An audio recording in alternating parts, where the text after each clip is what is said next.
Evelyn Cross woke to silence, so complete it pressed against her eardrums like a living thing. Not the kind of silence you get in the dead of night, with crickets thrumming and distant wind weaving through the branches. This was deep, suffocating, absolute. The sort of silence where even her own heartbeat sounded smothered, as if the air itself refused to carry it. She lay still on the creaking mattress, breath shallow, pulse hammering with an irrational fear that something was wrong with her ears. She raised trembling fingers to them, half expecting to find blood or a blockage, but there was nothing. Just her, the stale scent of dust and rot, and that crushing wall of nothingness. When she sat up, the springs groaned beneath her weight. She should have heard it. She didn't. The bed dipped and shifted, but the air swallowed the sound before it reached her. She slapped the frame, desperate for feedback, but the silence held. Her stomach coiled. She whispered, "Hello." Her lips formed the word. She felt the vibration in her throat, but it died as soon as it left her mouth. No echo, no tone, no trace. Her own voice had been stolen. Panic flared sharp and raw. Evelyn scrambled off the bed, bare feet landing on splintered wooden planks, sticky with something she didn't care to identify. The smell hit her next. Sour dampness, mold that had rotted deep into the timber. Something metallic and faintly sweet, like old blood crusted at the edges of memory. She staggered toward the door, pulling it open. The storm outside had died down, though the memory of it still rattled her bones. Hours ago, had it been only minutes, she'd been driving her second-hand Subaru through Ashwood forest rain, hammering so hard the wipers couldn't keep up. She'd taken the wrong turn, a winding road swallowed by trees, and by the time she realized it, thunder cracked above her and lightning forked across the sky, blinding her. The car skidded into the mud. She'd stumbled through the rain, soaked shoes, caked, until she found the cabin squatting between black pines. She barely remembered falling onto the bed. She thought she'd hear the storm forever, wind howling through the shingles, rain drumming like frantic fingers. Now, nothing. She stepped onto the porch. The forest loomed heavy, branches interlocked so tightly no light penetrated. The storm should have left dripping leaves, the hiss of water funneling into the soil, the scuttle of disturbed wildlife. Instead, the world was a painting motion without sound. A crow perched on a branch above, opening its beak in a harsh cry she never heard. Its throat strained, wings flapped, but it may as well have been miming. She clutched the door frame, nausea twisting. Inside her, a noise. She thought desperately. Please, any noise. But only silence answered. By the time the gray dawn bled through the treetops, Evelyn had convinced herself it was temporary. Some bizarre consequence of exhaustion, maybe even psychosomatic. She'd been running on too little sleep, too much coffee, and the hollow ache of grief for too many months. She'd come here this whole trip to escape it, or so she told herself. Her brother's face haunted every corner of her apartment, in framed photos, in the curve of his handwriting, in old birthday cards. Marcus, grinning, arms slung over her shoulder, alive. And then Marcus, gone, swallowed by circumstances she never fully understood. A camping trip upstate, an accident, they said. The body had been incomplete. She never wanted to hear the coroner describe it, but she heard his silence every night. Now the silence followed her here. She moved through the cabin with careful steps, inspecting her surroundings. It was bigger than it seemed outside, built of thick, dark beams that sweated resin in the heat. Dust caked every surface. Cobwebs drooped like abandoned lace from the ceiling corners. On the walls hung brittle photographs of people in old-fashioned clothes, men in suspenders, women in dresses that brushed the floor. None of them smiled. Their eyes, captured in grainy black and white, followed her. She found the kitchen, a narrow room with iron pots dangling above a stone stove. The counters were scarred from years of chopping. Something sour clung to the air, clinging to her nostrils. A loaf of bread, petrified to stone, sat beside a rusty knife. She touched it, crumbled at her fingertips. Decay, frozen mid-act. A single chair faced the window. She stepped toward it, squinting at the forest beyond. A movement there, quick, darting, not an animal. Her breath caught. She leaned closer. A figure stood among the trees. At first she thought it was a trick of the branches, a shape conjured from her nerves. But no, it was there. Tall, too tall, shoulders narrow, as though it had been stretched. It stood perfectly still, facing her, head slightly cocked. Her throat tightened. She whispered Marcus's name before she could stop herself. Her lips formed. But again no sound came. And when she looked back, the figure was gone. The rest of the day blurred. Evelyn spent hours testing herself. She banged spoons against the counter. Nothing. She stomped her feet, screamed until her lungs ached, smashed a cracked plate against the floor just to watch the shards scatter without a single note. The silence wasn't just around her, it was inside her, a vacuum that swallowed her every attempt to exist. She searched the cabin for anything useful. The cupboards held nothing but glass jars clouded with residue. A moth-eaten coat hung from a hook by the door. In a drawer, she found a Bible with pages missing, entire chapters cut out with surgical precision. On the last page someone had scrawled, "It waits between the breaths." Her skin prickled. She shut the book, slid it back into the drawer. By evening, despair had settled over her shoulders like a wet cloak. She sat on the bed, pressing her palms to her ears, as if she could squeeze sound back in. The silence made her skin itch, her thoughts loud and jagged. She thought she heard whispers sometimes, just at the edge of her mind, but whenever she turned, they dissolved. It was only when she closed her eyes, exhaustion dragging her down, that she felt the shift. A hand, cool and deliberate, brushed the back of her neck. She jerked upright, eyes flying open. The room was empty, shadows long and jagged against the walls.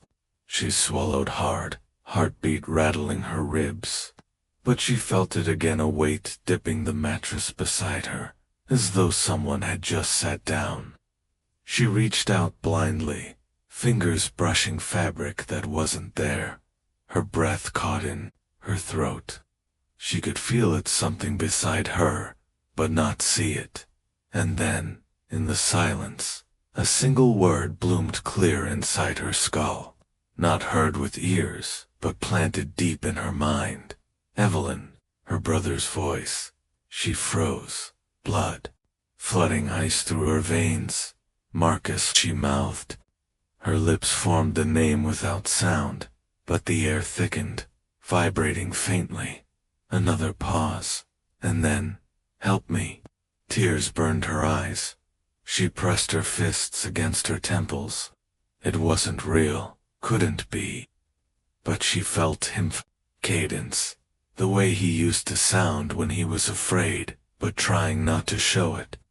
She almost answered aloud, but the instinct to stay silent clamped her jaw shut. Some part of her understood if she gave voice here, something else might answer. The mattress shifted again. She stumbled off it, retreating until her back hit the wall. And there, in the farthest corner of the room, where shadow bled thickest, something moved. Not Marcus.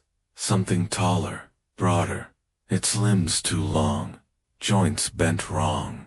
It didn't step, so much as unfold from the dark, stretching upward until its head nearly brushed the ceiling. Its face, or where a face should be, was nothing but smooth skin. Where the mouth belonged, a hollow cleft yawned, black as a tunnel, pulsing faintly, as though it inhaled. Her brother's voice came again, but this time from that gaping hollow. Evelyn. The floor fell out from under her. She bolted for the door, wrenched it open, and stumbled into the night air. Branches clawed at her hair, her arms. The forest closed in, deafening in its absence of sound. She ran, lungs tearing, feet slamming, mud, every nerve screaming, but there was nothing. Not even the rush of blood in her ears, only silence, only the thing that followed. The forest swallowed her whole. Evelyn ran until her legs burned, until the branches whipped her arms raw and her breath rasped like knives in her chest. Yet even in her panic she knew the truth. She didn't hear a thing. Not the crash of her footfalls, not the ragged gasps tearing from her throat, not even the brittle snap of branches as she shoved them aside. The world was mute, each action absorbed by a presence far greater than the forest itself. When she finally collapsed against a tree trunk slick with moss, sweat chilling her skin, she dared to look back. The cabin was gone. The path, if there had been one, had dissolved into endless trees. For a terrible heartbeat she wondered if she had run in circles, if the thing still crouched inside that cabin waiting for her to return, or worse, if it had followed. The stillness pressed harder. It was as if the forest was holding its breath. Her vision swam. Evelyn closed her eyes, hugged her knees, tried to slow her racing thoughts. But that was when it began. The whispers. They came faint at first, weaving through the silence, not heard, but felt. A vibration coiling deep inside her skull. Words she couldn't quite catch, quick as dry leaves stirred by wind. She stiffened. Her eyes flew open, scanning the trees, but nothing stirred. Then clearer. Evelyn. Her heart seized. That voice again. Marcus. Marcus. She mouthed, lips trembling. Help me. Tears blurred her vision. She staggered to her feet, one hand gripping the tree for balance. Where are you? She whispered. Though the sound died before it formed, the whisper grew louder, tugging her deeper into the woods. She moved without thinking, as if pulled by strings, stumbling over roots and sinking mud. Her chest ached, but the voice pressed her onward, promising, pleading. Each time it slipped away, she thought she'd lost it, but then it returned, always, just ahead. By the time the trees thinned, night had given way to a dull gray dawn. Evelyn found herself on the edge of a clearing. At its center stood a cluster of buildings, small, squat, rooflines sagging, a village. Relief surged through her like morphine. Civilization, people, help. But as she limped into Ashwood, she knew something was wrong. The streets were empty. No cars, no bikes, no signs of life but the faint curl of chimney smoke. Houses leaned into one another, built from heavy timber darkened with age. Doors hung half open. Windows were curtained with yellowed lace. The air smelled of wet earth and wood smoke tinged with something acrid, like burned hair. She knocked on the first door she came to, pounding hard enough to bruise her knuckles. Nothing. She knocked again, then tried the handle. It turned easily.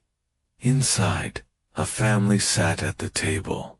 3 figures, man, woman, child frozen, mid-meal, stew congealed in bowls, spoons half lifted, but their eyes stared glassy into nothing.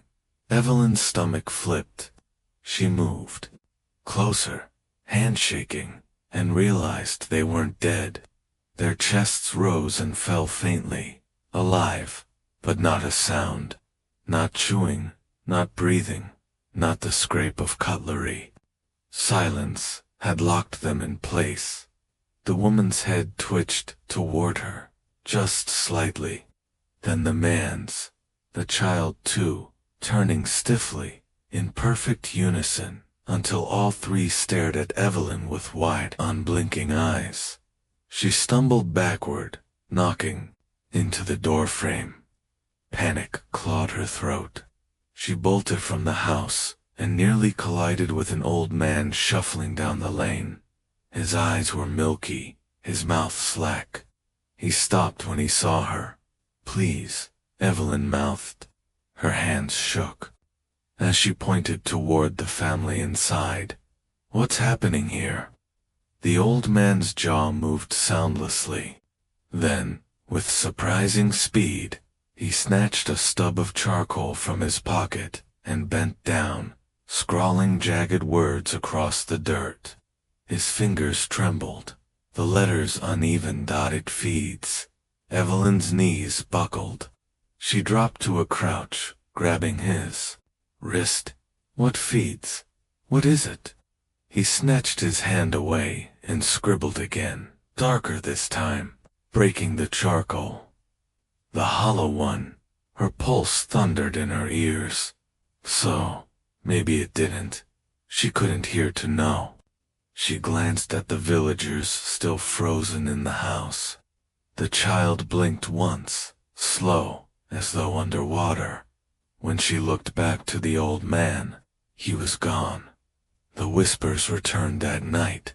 She'd found an abandoned boarding house to hide in, barricading the door with a wardrobe. Upstairs, curled on a musty mattress, she tried to sleep, but the silence grew heavier, pressing down until her chest ached. Her own thoughts felt stolen before she could even complete them. And then the whisper slid back in, curling around her like smoke. "Evelyn." She clamped her hands over her ears. It didn't help. The voice spoke inside. "You left me." Her stomach turned cold. "No," she mouthed into the dark, shaking her head. "Alone." A sob wrenched from her throat, silent. She pressed her face into the mattress, choking on the stench of mold. "Come to me." Her body shook. She thought of Marcus's face, of the last voicemail he'd left her, one she never returned. His words had been ordinary, asking if she wanted to meet up, but his voice had carried a strange weight, as if he knew it was goodbye. She'd ignored it, too buried in her own mess of deadlines and bitterness. When the news came days later, she'd broken in ways no one else could see, and now his voice haunted her from the void. She wanted to believe it was him. She almost did, but beneath the familiarity there was something else. A hunger, sharpened, greedy, riding his tones like a parasite dot at the edge of her vision. Shadows lengthened by morning. Evelyn couldn't take it anymore. She had to know if this village was truly abandoned, or if there were people who could explain, people who weren't frozen mannequins at dinner tables. She wandered the lanes, knocking on doors. Most went unanswered. But finally, a hand dragged her inside. The door slammed. She whirled to find a gaunt woman, her face sunken, her eyes frantic. Her lips moved quickly. At first Evelyn thought she was speaking, but then realized the woman was mouthing words silently, exaggerating them, hoping Evelyn would read her lips. "You shouldn't be here." Evelyn's throat tightened. "Please," she mouthed back. "What's happening?" The woman grabbed a scrap of paper from the table and a stub of pencil. Her hand flew, scribbling furiously. She shoved it toward Evelyn. "It takes sound. First the animals, then the people. It eats the voice until nothing is left. We can't scream. We can't pray. We can't even think too loud. It hears." Evelyn's hand shook as she scrawled back. "What is it?" The woman's eyes filled with tears. She wrote with a jagged hand. "The hollow one. The thing in the silence. It wears the voices of the dead." Evelyn nearly dropped the paper. The memory of last night, the way Marcus's voice had curled through her skull, seared her raw. She wrote, "It spoke to me. My brother's voice." The woman's face crumpled. She snatched the paper, scrawled again, her letters frantic. "That wasn't him. It never is." That night, Evelyn dreamed of her brother. She stood in the forest again, fog curling between the trees. Marcus stood ahead, wearing the same hoodie he'd died in. His face was pale, but smiling, hand outstretched. "Come with me," he said. His voice was perfect. So perfect it hurt. Her chest ached. "Marcus, I'm sorry. Don't be. You can fix it. You can stay with me." She wanted to run to him, to collapse in his arms. But then his smile stretched to wide, splitting skin, revealing a black hollow where his throat should be. The voice kept spilling from it, even as the rest of his face rotted away. She woke, gagging, clawing at her neck. The silence was thicker than ever, and from the corner of the room, the shadows whispered, "Come closer." The days blurred. Evelyn wasn't sure how long she had stayed in the village. Time itself seemed to dissolve inside Ashwood. Sunlight never broke fully through the clouds, and when night fell, it came thick and suffocating, as if the sky had lowered to smother the rooftops. She marked hours by the dull ache in her stomach and the slow decay of her sanity. The woman who had pulled her inside Miriam, she had written on paper, helped her survive those first nights. They communicated by scribbling frantic notes, or mouthing words, both of them fumbling, desperate to be understood. Miriam gave her stale bread, bitter herbs steeped in boiled water, and blankets that smelled of smoke. But Miriam's eyes, Evelyn couldn't forget them, wide and frantic, darting to the corners of the room, as though always watching for something that wasn't there. Once, in the deepest part of the night, Evelyn caught her silently mouthing prayers into her cupped hands. No words came, no voice, only the hollow movement of lips in the dark. Miriam never explained everything. She seemed afraid even to write too much, as if the words themselves might draw attention. But Evelyn learned fragments. The hollow one was older than the village. It dwelled in silence, waiting, feeding. When it came, people vanished. Others were left husks, alive, breathing, but emptied of voice, of thought, of self.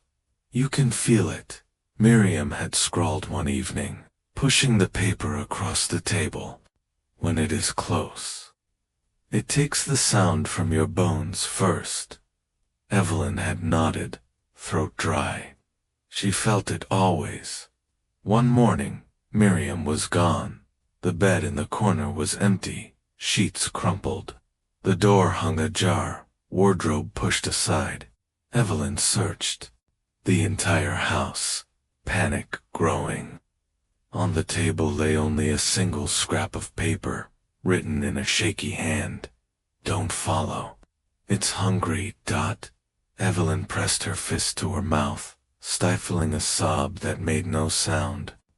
She wanted to scream after her, to beg Miriam not to leave. But the words dissolved inside her like ash. That night the whispers returned. Evelyn. She buried herself under the blanket, pressing her palms against her ears. You're alone now, just like me. The voice twisted. Sometimes Marcus, sometimes Miriam, sometimes something else deep, guttural, scraping bone against stone. Each time she felt it closer, as though the walls themselves were breathing it into her. I'm so hungry. Her skin prickled. She curled tighter, heart hammering, eyes fixed on the shadows pooling across the floor. The air vibrated faintly, like a tuning fork pressed to her skull. She couldn't stay here. The next day she searched the village. Most doors remained closed, windows shuttered, but sometimes she caught eyes peering at her through slats eyes that darted away when she looked back. Others she found sitting still at tables or in chairs, alive but empty. They blinked when she entered, tracking her with dull eyes, but otherwise did not move. The silence around them was unbearable, thicker than before. She felt her own thoughts thinning, leaking into that void. In one house, she found a child's doll abandoned on the floor. She bent to pick it up, brushing dust from its porcelain face. When she lifted it, the doll's mouth opened, a hollow cavity gaping wider than its small head could hold. From it poured her brother's voice, Evelyn. She dropped it, heart clawing her ribs. The doll shattered, shards scattering.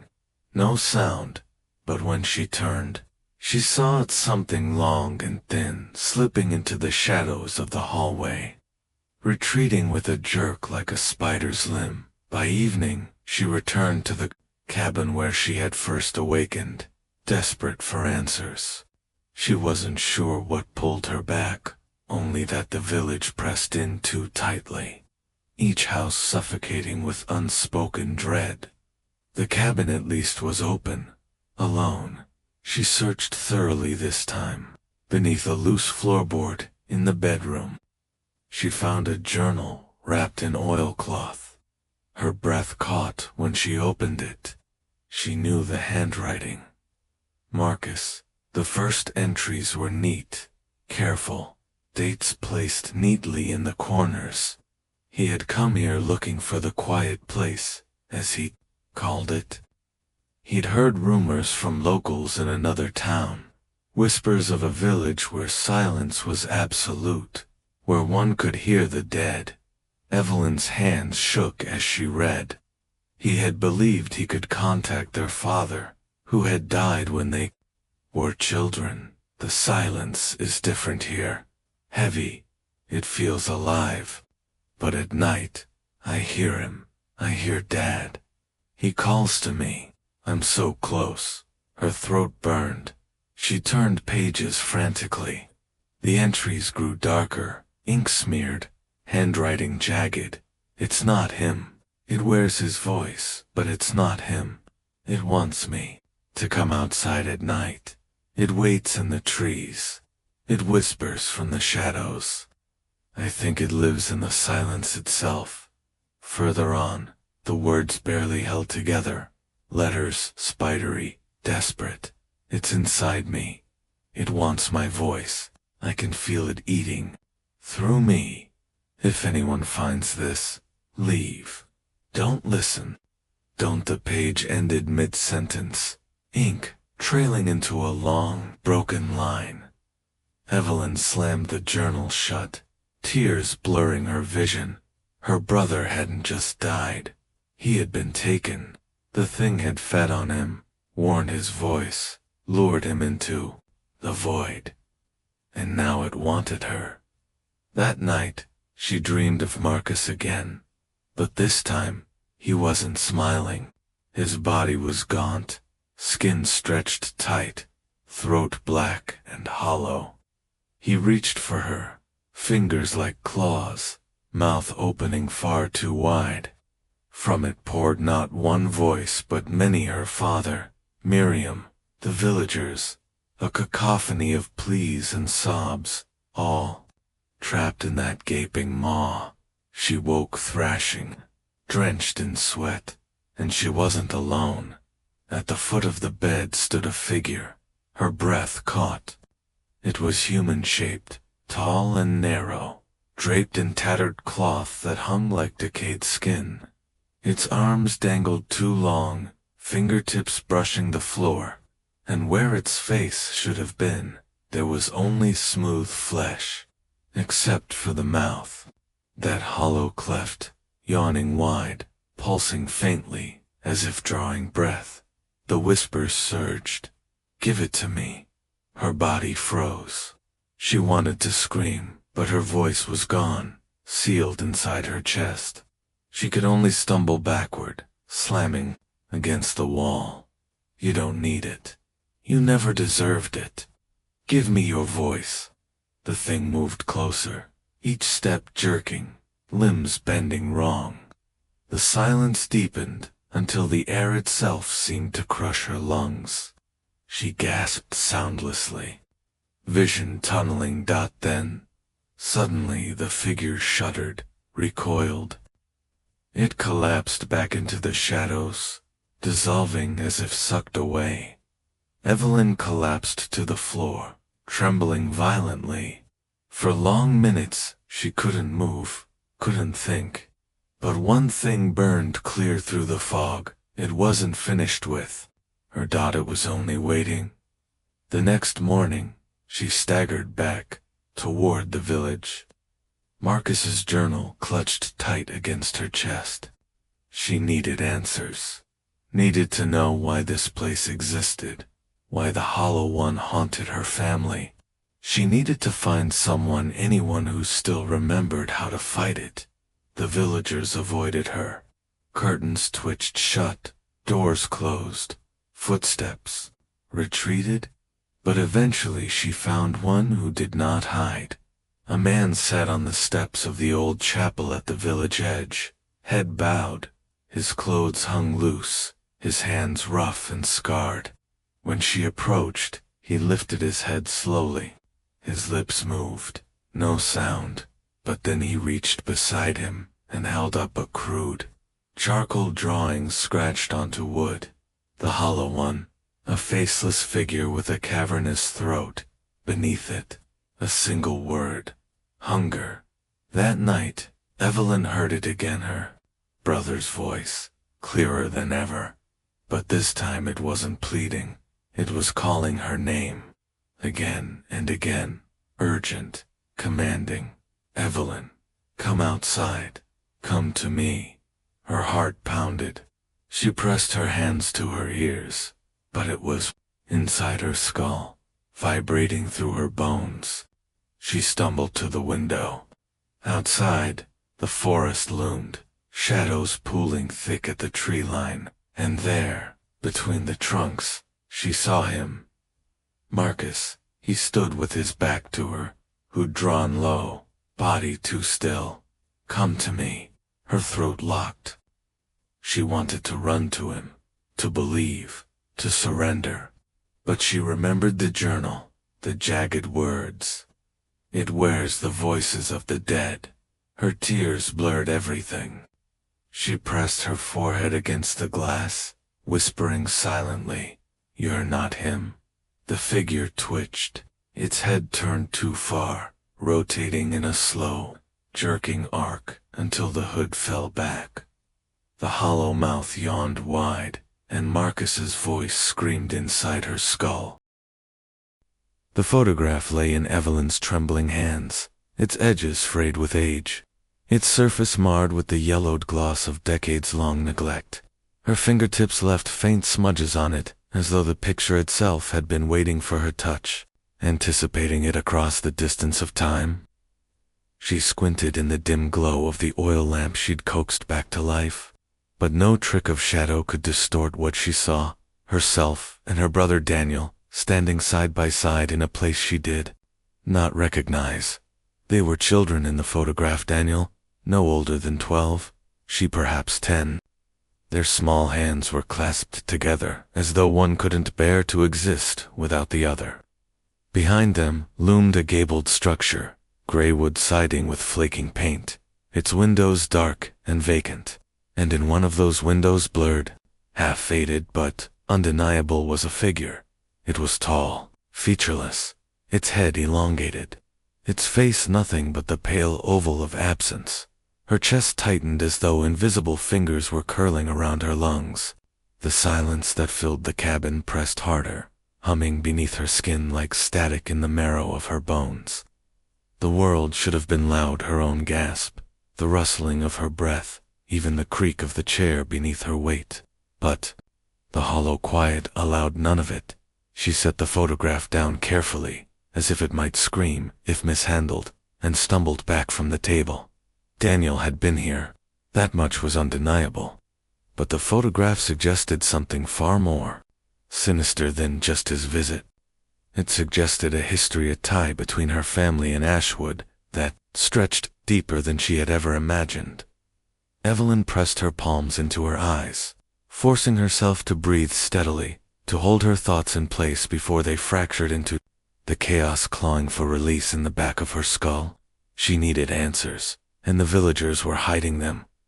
The library sat at the edge of Ashwood like a mausoleum, its facade stone and ivy-clad, with broken shutters rattling against cracked windows that reflected nothing. Inside, dust seemed to float eternally in shafts of gray light that never warmed. The smell struck her instantly: mildew, mothballs, and something sour beneath, like flesh that had been sealed in a damp box too long. An old man hunched behind the counter, his face a maze of sagging skin and creases. His eyes flickered to her only once before returning to the papers he pretended to read. Evelyn stepped lightly across warped boards, every step sinking into silence as though the sound was swallowed whole. She scoured the shelves until her fingers brushed spines too brittle to withstand a second handling. Local history volumes clung together in the farthest corner, titles faded to the color of ash. She dragged one free and let it fall open on a reading table. The ink was smudged, but enough remained legible. The Great Quiet of 1889. One by one, the settlers of Ashwood ceased to speak.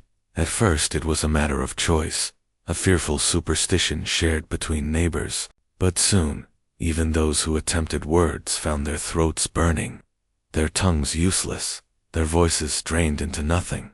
The silence consumed them. Families were found days later, mouths open in screams no one could hear, their eyes burst, red from the effort of forcing sound into air that refused to carry it.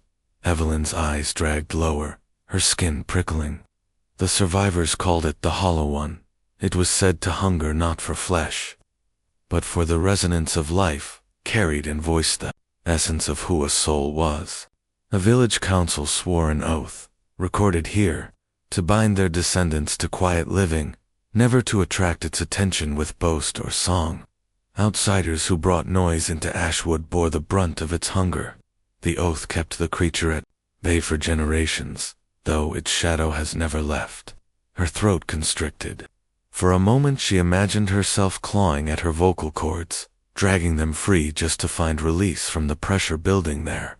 She shoved the book away and pressed her knuckles into her lips until the urge passed.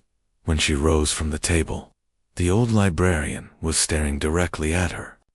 He didn't blink. His mouth trembled open, but no sound emerged, only a faint hiss of breath, as though even whispering had been stolen from him long ago. His eyes dropped to the photograph sticking from her coat pocket, then narrowed with something like terror. He shook his head violently, jabbing a finger toward the door. "Wait," Evelyn rasped, her own voice breaking, hoarse from disuse. It startled her, the sound of herself after hours of nothing.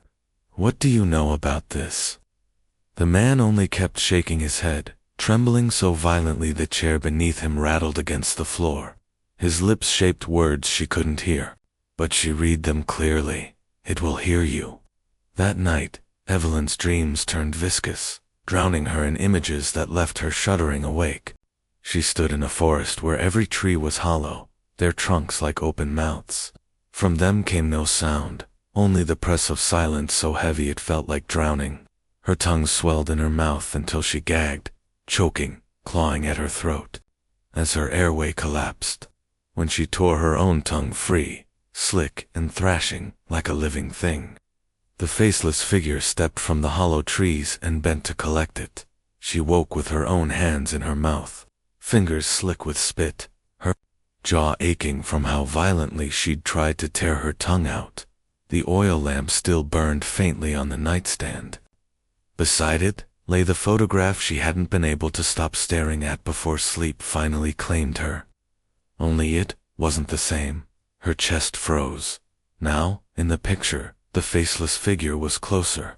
Where before, it had been framed in the window. Behind them, now it stood on the porch, one elongated hand raised as though to reach toward the children in the photograph. Toward her. "No," Evelyn whispered, her voice trembling, almost breaking apart. She clutched the photos so tightly the paper bent, but the image did not fade. The next day, she confronted one of the villagers, a woman tending a garden of shriveled herbs outside a leaning clapboard house. The woman stiffened when Evelyn approached, her knuckles whitening around the shears in her hand. "Please," Evelyn said, "I just need to understand. My brother Daniel Cross, he was here. I found his journal. I found this." She held up the photograph like an accusation, like proof of something unholy binding them all together. The woman's eyes widened in recognition, then in dread. She crossed herself for some gesture like it, one Evelyn didn't recognize, and muttered, "You shouldn't have dug. You shouldn't have remembered." "What does that mean?" Evelyn demanded, her desperation raw now. "What does it want? Why my family?" The woman looked over her shoulder, as though afraid someone or something might be listening. Her voice was barely audible, a frayed whisper that seemed ready to snap. "Your bloodline fed it first. The Cross name was written in the oath. That's why your brother came back. That's why you're here now. You belong to it, child. You always did." Evelyn's pulse roared in her ears, the only true sound left in the world. Her legs nearly buckled. The woman thrust the shears into the dirt with sudden force, then leaned in close enough that Evelyn could smell the sourness of her breath, feel the tremor in her whisper. "If you stay, it will take your voice. If you resist, it will take more. And if you try to run," she broke off, eyes glancing toward the woods with naked horror. Evelyn swallowed hard, clutching the photograph to her chest as though it might anchor her. "Then, what am I supposed to do?" she whispered back. The woman only shook her head, tears springing to her eyes. "There is no choice. The Hollow One always collects its due." That night, Evelyn sat in the cabin again, staring at the photograph, until the lamplight blurred with her tears. The figure had moved once more. It stood now on the steps, one elongated foot already touching the ground, its faceless head tilted toward her with infinite patience. She pressed the picture flat against the table, heart hammering against her ribs like a trapped bird. She thought of Daniel's laugh, his desperate voice calling her name from the woods. The journal that ended in scrawled madness. She thought of the guilt that had gnawed her since the day she let him go, since she hadn't followed when he begged her to. Now, the curse wound through her veins. The hollow quiet pressed against her lips, promising to swallow every word she had ever spoken. And in the shifting photograph, she saw only inevitability. The night in Ashwood pressed down heavier than ever, like the air itself had thickened into something unbreathable. Evelyn sat on the narrow cot inside the cabin, her brother's journal lying open across her knees. The lantern flame hissed and guttered, casting uneven shadows across the warped wooden walls. Every few seconds, she thought she heard something moving not outside, but in the walls themselves. A soft click-click, like teeth grinding together in the dark. Her hands trembled as she turned another brittle page. The writing was more frantic. Now, the lines jagged and uneven, as though her brother had been writing while his body convulsed. The silence wants to eat me, not kill it. Every night it pulls more of me away. I try to speak, but my tongue is too heavy. I dream of chewing my own lips off. I wake and taste blood. Evelyn shut the journal with a sharp snap, her chest aching. It was getting harder to remember his voice, his laugh. The silence in Ashwood wasn't just swallowing people, it was erasing them, hollowing them out until nothing remained. A creak at the door made her head snap up. Old Martha stood there, the village elder, her frail body silhouetted against the mist outside. Her eyes gleamed unnaturally in the half-light, like two black pits. "You shouldn't read that," Martha rasped, stepping inside without invitation. "Words keep things alive. The silence don't like when you keep what it's already taken." Evelyn clenched her jaw. "He was my brother. I'm not letting him disappear." Martha's smile was thin, her lips trembling. "Child, you don't understand. The silence doesn't just take one. It follows the bloodline, always has." The words froze Evelyn in place. "What do you mean, follows the bloodline?" The old woman lowered herself onto a chair, bones creaking like dry branches. "Your mother, she came from here, long before you were born. She escaped, but the silence don't forgive. It waited, took the boy first. Now it's come for you." Evelyn felt the floor tilt beneath her. Her mother Ashwood, it didn't make sense. Her mother had never once mentioned this place, not even in passing. Had she known? Had she known this was coming for them? A sound broke, her spiraling thoughts a wet chewing noise from somewhere in the room. Slow, deliberate, like someone working a mouthful of gristle. Evelyn turned, heart in her throat. Nothing, just the shadows clinging to the corners of the cabin. Martha leaned forward, her voice dropping to a whisper. "It's closer than you think. Listen to long, and you'll hear it feeding. That's when you know it's already inside." Evelyn couldn't breathe. The silence wasn't just absence, it was hunger. The days bled together after that. Evelyn stopped keeping track. She barely slept. Whenever her eyelids grew heavy, she'd wake to the taste of dirt or copper in her mouth, though she hadn't eaten anything. Once she found her pillow damp, faint specks of blood smeared along the fabric. Her tongue ached, raw and swollen. The villagers grew restless around her. They no longer looked at her as an outsider, they looked at her like a carrier. Mothers pulled children away when she passed. Men muttered curses, forming protective signs. With their hands, the silence, they whispered, had latched onto her. She began to notice reflections, acting strangely. When she poured water into a bowl to wash, her reflection's lips didn't move with her own. Sometimes it lagged a beat behind, mouth opening after she had already shut hers. And once, just once, it didn't open at all. She had whispered her brother's name into the water, and the reflection only stared back, lips sealed, eyes empty. The suffocating dread grew worse at night. That chewing sound became constant click, grind, click. Sometimes it came from the roof beams, other times beneath the floorboards. And once, horrifyingly, she woke with the noise vibrating inside her own jaw. She clamped her mouth shut with both hands, terrified she'd find her own teeth gnashing without her will. On the fifth night, the dreams changed. She dreamed of her childhood home, though it was warped, walls too narrow, ceilings pressing down. She saw her mother standing in the kitchen, back turned. Evelyn tried to speak, but no sound came out. Her tongue filled her entire throat, choking her. She gagged and clawed at her neck as her mother turned slowly. Her face was gone, smooth skin, where features should have been.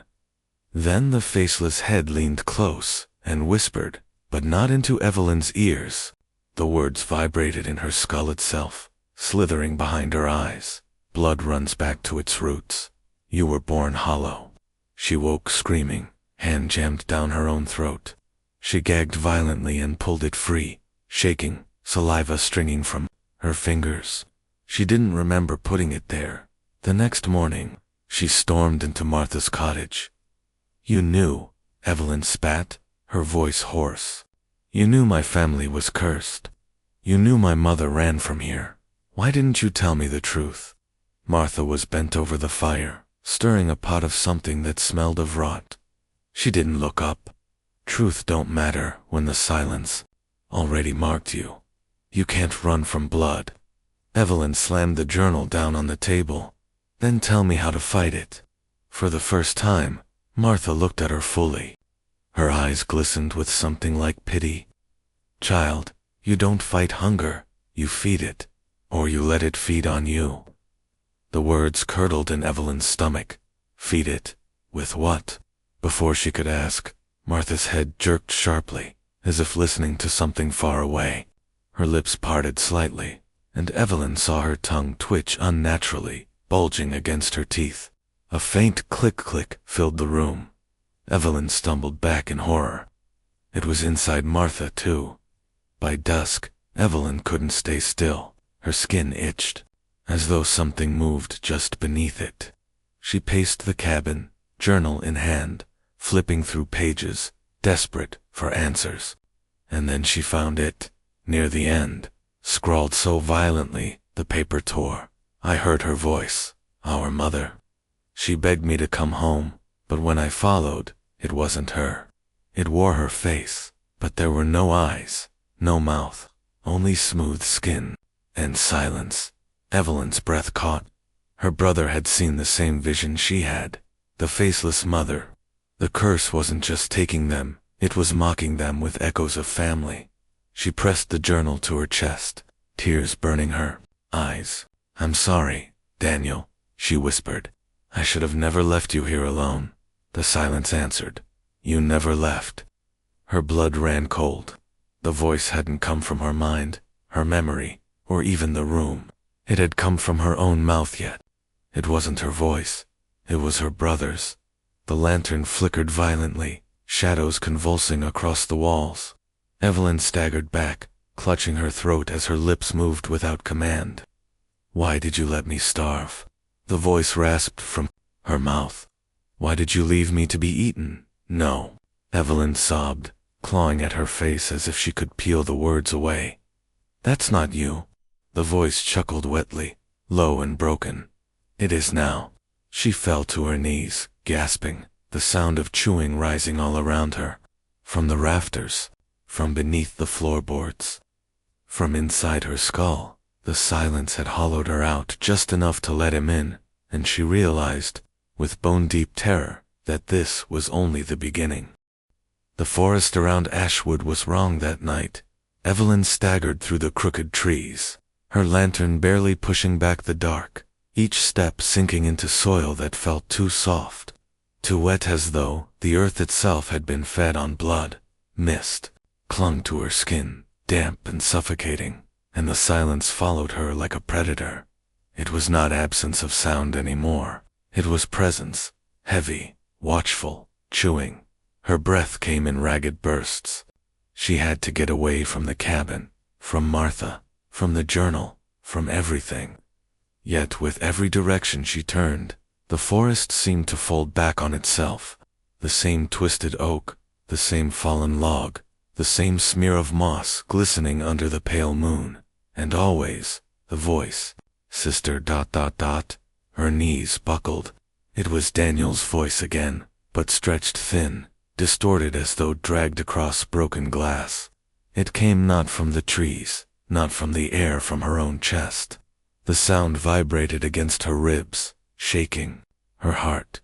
She clamped a hand over her mouth, but the words forced themselves through her skin, her lungs, her bones. "You left me in the dark. You let it eat me." "No," she screamed, voice breaking. That wasn't me. I didn't know. You knew. Blood always knows. Her lantern flickered violently, shadows convulsing in the mist. Something shifted just beyond the circle of light, a figure, half seen.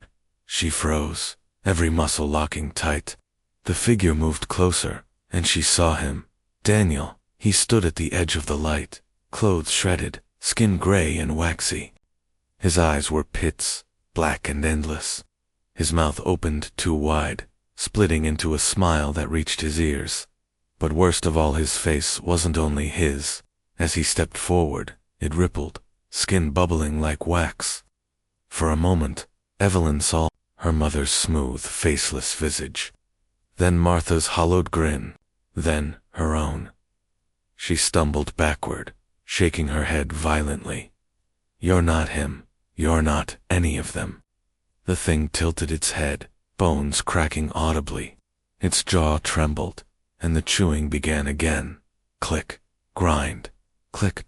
Then, in Daniel's ruined voice, we are all hollow now. The lantern guttered out. Darkness swallowed her whole. For a moment, Evelyn couldn't even hear her own breathing. Just the silence, pressing into her ears, her throat, her skull. She clawed at her face, terrified she'd gone deaf. But then the chewing returned so close, it felt like teeth grazing her skin. She ran blindly. Branches whipped her face, roots clawed at her ankles, but she didn't stop. The forest shifted around her, pulling her deeper, closer, like a throat-swallowing prey. The mist thickened until it became walls. And suddenly, she wasn't in the forest anymore. She was in a tunnel. The ground squelched under her feet, slick, organic. The walls pulsed faintly, as though alive. The air reeked of copper and decay. With dawning horror, Evelyn realized she was no longer running on soil. She was inside something. Her chest heaved. Wake up, she begged herself. Wake up, wake up, wake up. But the silence whispered back, gentle and cold. You are awake. She staggered forward, deeper into the tunnel, the chewing sound now constant, surrounding her. Her hands brushed the walls, and she yanked them back, instantly wet, warm, slick with something like saliva. The entire place was a throat, and she was moving toward the stomach. She tried to turn back, but the path behind her sealed shut, walls fusing together with a wet slurp. She screamed, pounding against the fleshy barrier.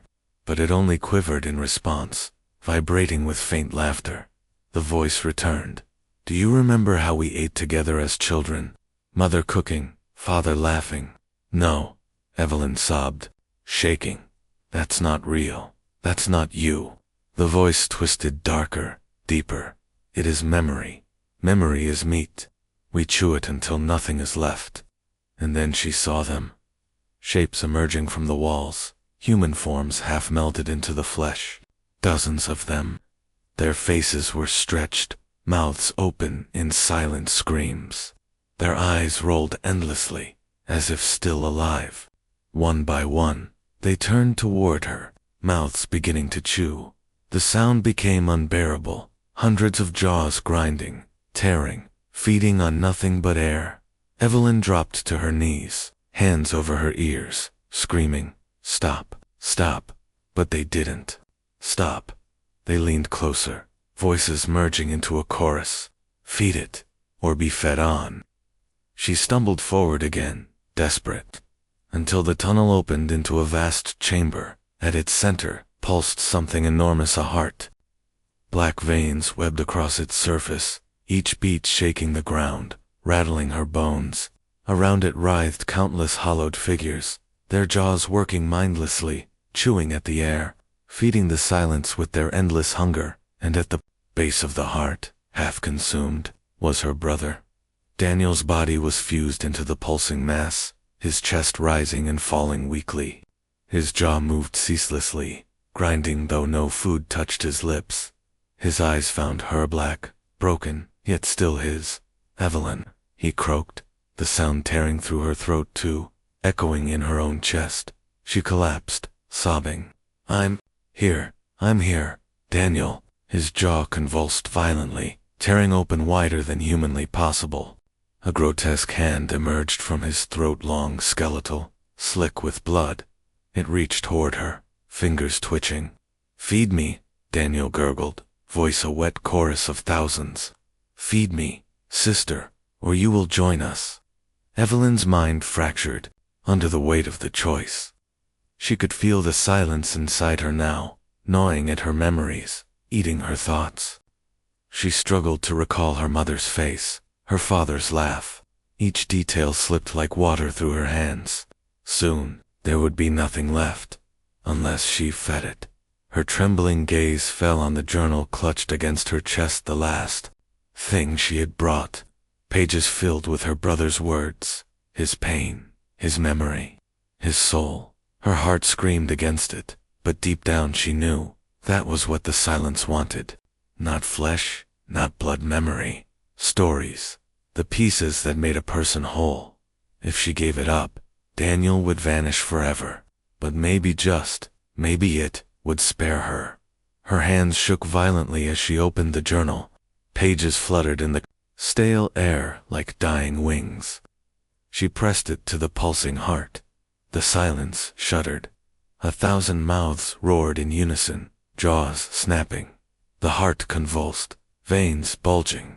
The journal dissolved into the black flesh, words unraveling, memories sucked away. She felt Daniel's voice rip from her chest, torn into the heart itself. He screamed her name one last time, then silence, utter, perfect silence. Her brother was gone. The chewing stopped. For the first time since she had come to Ashwood, there was no sound at all. The figures melted back into the walls. The heart pulsed once, twice, then slowed. Evelyn collapsed to the ground, hollow, empty. Her tears ran dry because she could no longer remember why she was crying. She tried to picture Daniel's face, but nothing came. She tried to recall her own childhood, her mother, her father gone, all gone. The silence had devoured it all. She staggered back through the tunnel, through the forest, through the mist, until she found herself standing at the edge of Ashwood village. The dawn was breaking, pale and gray. The villagers watched her from their doorways. None spoke, none approached. They only stared with wide, hollow eyes, and in their silence, Evelyn understood the truth. The silence had not spared her. It had become her. That night, in a town far from Ashwood, a woman checked into a small inn. She had no luggage, no name, no memory of where she came from. The innkeeper asked her who she was. She opened her mouth to answer, but only silence came out.